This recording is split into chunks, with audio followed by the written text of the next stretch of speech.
శ్రీ మహావిష్ణువు దశావతారాలు ఎన్ని, అవి ఏవి తెలుసుకోవాలనుందా? అయితే ఈ వీడియో మీరు తప్పకుండా చూడాల్సిందే.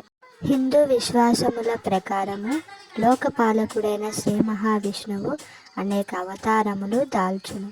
అందుకొన్ని అంశావతారములు, ఉదాహరణ వ్యాసుడు; కొన్ని పూర్ణావతారములు, ఉదాహరణ నరసింహస్వామి; కొన్ని అచ్చవతారములు, ఉదాహరణ తిరుపతి వెంకటేశ్వర స్వామి. పూర్ణావతారములలో దశావతారములు ముఖ్యమైనవి. దశావతారములలో మొదటగా మత్స్యావతారము.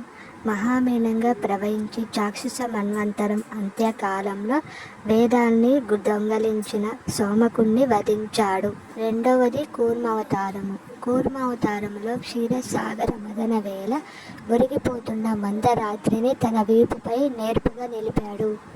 మూడవది వరాహావతారము. వరాహావతారములో సత్యయుగంలోనే కనిపించినది. ఆ దేవదేవుడు పంది రూపంలో అవతరించాడు. హిరణ్యాక్షుడు అను రాక్షసుడు ముల్లోకాలను అల్లకల్లోలం చేసి భూమిని పాతాళంలో పడవేసి బ్రహ్మం నిద్రిస్తుండగా వేదాలను తస్కరిస్తాడు. వరాహావతారంలో విష్ణుమూర్తి హిరణ్యాక్షుడిని సంహరించి భూమిని, వేదాలను రక్షిస్తాడు. నాలుగవది నరసింహావతారము. నరసింహ రూపంలో మానవుడి తొలి దశ కనిపిస్తుంది. ఇక్కడ మనిషి పరిపూర్ణ రూపం పొందలేదు. తన భక్తుడైన ప్రహ్లాదుణ్ణి కాపాడేందుకు నరసింహావతారంలో దిగి వచ్చిన శ్రీ మహావిష్ణువు హిరణ్యకశ్యపుడిని సంహరిస్తాడు. ఐదవ అవతారము వామనావతారము. వామనావతారంలో బలిని 3 అడుగులు అడిగి ముల్లోకాన్ని ఆక్రమించాడు. అంటే శ్రీ మహావిష్ణువు మరుగుజ్జు రూపంలో వచ్చిన వామనుడు 2 అడుగులతో అండపిండ బ్రహ్మాండాన్ని ఆక్రమించి 3వ పాదంతో బలి చక్రవర్తిని పాతాళానికి పంపుతాడు. అంటే శ్రీ మహావిష్ణువు ఈ దశలో పరిపూర్ణ మానవుడిగా కనిపిస్తాడు. ఆరవది పరశురామావతారము.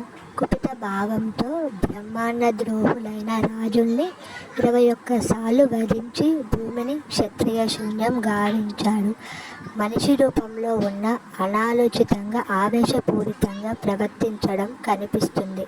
అంటే నాగరికతకు పూర్వపు జీవులకు ఈ అవతారం ఒక ఉదాహరణగా చెప్పుకోవచ్చు. ఏడవది రామావతారము.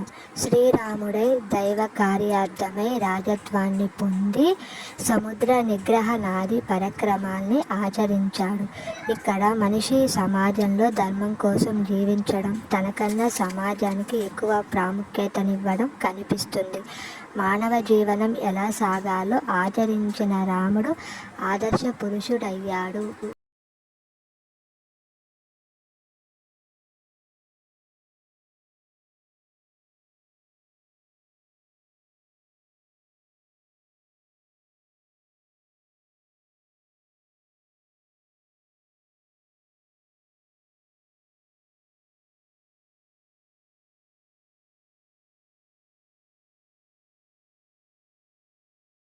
ఎనిమిదవ అవతారము బుద్ధావతారము. బుద్ధుడు మరియు బలరాముడు విష్ణువు యొక్క అవతారములను ప్రతిది. ఉత్తర భారతీయ సాంప్రదాయ ప్రకారం బుద్ధుడు అవతారమైతే, దక్షిణ భారతీయ సాంప్రదాయ ప్రకారం బలరాముడు విష్ణువు అవతారంగా పరిగణిస్తాడు. కలియుగాదిలో రాక్షస సమ్మోహనం కోసం కీకట దేశంలో జనసుతుడై బుద్ధుడనే పేర ప్రకాశిస్తాడు. 9వది కృష్ణావతారము. బలరామ కృష్ణావతారాలతో భూమి భారాన్ని తగ్గించాడు. బలరాముడి సోదరుడిగా శ్రీకృష్ణుడు జన్మిస్తాడు. ధర్మ సంస్థాపన కోసం ధరించిన ఈ అవతారంలో అర్జునుడికి జ్ఞానబోధ చేసి కురుక్షేత్ర సంగ్రామంలో కౌరవులపై విజయం సాధించేందుకు ఆయన రథసారథిగా నిలిచాడు. శ్రీకృష్ణుడు ఇక్కడ మనిషి సమాజంలో ఎలా జీవించాలో తెలుసుకున్నాడని పురాణాలు చెబుతున్నాయి. చివరి అవతారము కల్కి అవతారము.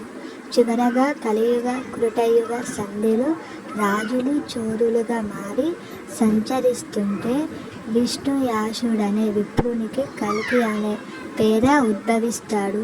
ధర్మ సంస్థాపనకు, దుర్జన సంహారం కోసం ప్రతి యుగంలో తాను అవతరిస్తానని సాక్షాత్తు ఆ పరమాత్మ భగవద్గీతలో చెప్పాడు. ఈ అవతారాలన్నీ అందుకు ప్రతీకలే.